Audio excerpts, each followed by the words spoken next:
This ministry has changed the rhythms of my life.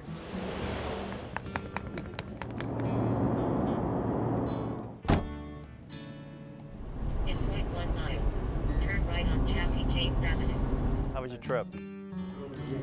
I left home today at 7. The reality is that I'm gone for 4 days, you know, and there's not a whole lot you can do to be there when you're not there, right? But you try to figure out a few little things. These are my guys.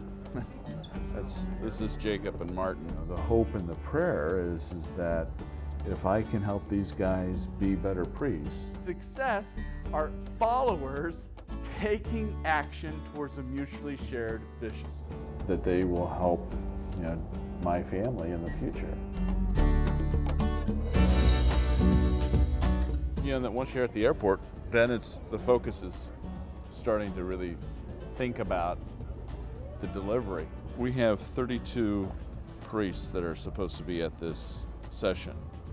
And one of the things that's unique about this session is that we have a bishop in the group, Bishop Michael Duca. The focus is always on the guys. You're trying to prepare yourself to be with these men in this moment of time with this material. We have different responsibilities. One of us serves as the lead trainer, and one serves as the co-trainer. And so I'm the lead trainer this time. Paul's the co-trainer. So we have to create these training agendas. And the training agenda is our roadmap for the session for the 3 days that we're with the priests. From your perspective, Don, how do you differentiate it? Well, what we're tapping to in the bugs is simply their experience. What we're tapping in here is the promise of the curriculum. I'm really anxious to see how the material is making sense to them. Good and gracious God, we're grateful that you've brought us together and for the beauty of this day. Hey there, Hi. how are you doing? So good to see you, Don. Good to see you again. We ask for the safe travels of our priests who are coming, and we ask that you inspire us, that we can be worthy instruments of your work. Amen. Amen. Well, my day starts at 5 in the morning, and first thing I do is connect with my family. Hey, sweetie. Say good morning to Barbara and the boys, and then do some prayer. Lord, I pray for Paul and his wife, for their family, for Barbara and the boys, our family. May they know our love and support, even though we're not with them today. Mass is at 7:30. After Mass, we do breakfast. Then we begin our session at 9. Welcome, it's great to be back. The morning session continues until around 12:15. The afternoon session goes from 1:15 or so to 5 o'clock.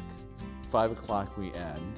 We have evening prayer. Praise the Lord, bless the Lord. The evening session will start at 7 and will go till 9. We debrief the day. So, how do you think it went? Look at any problems, see if there's any trends or any issues that have arisen among the priests that need to be addressed. The elevator speech is a setup. That did work well. That worked really well. And review the next day. Who's doing what and how are we going to do it? I usually try to get to bed between 10 and 11. The heart of this program as a learning leader is teaching.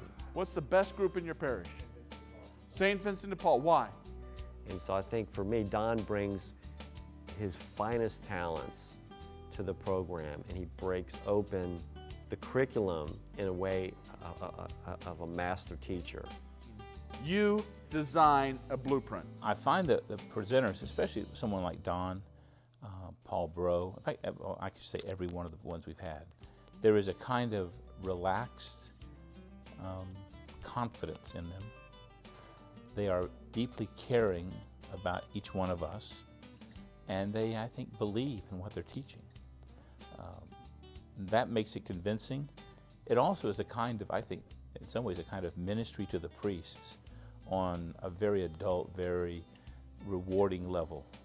That is, they can not only engage us as men of the church, But they can also give us very concrete directions. Individuals' needs supersede the efforts of the team.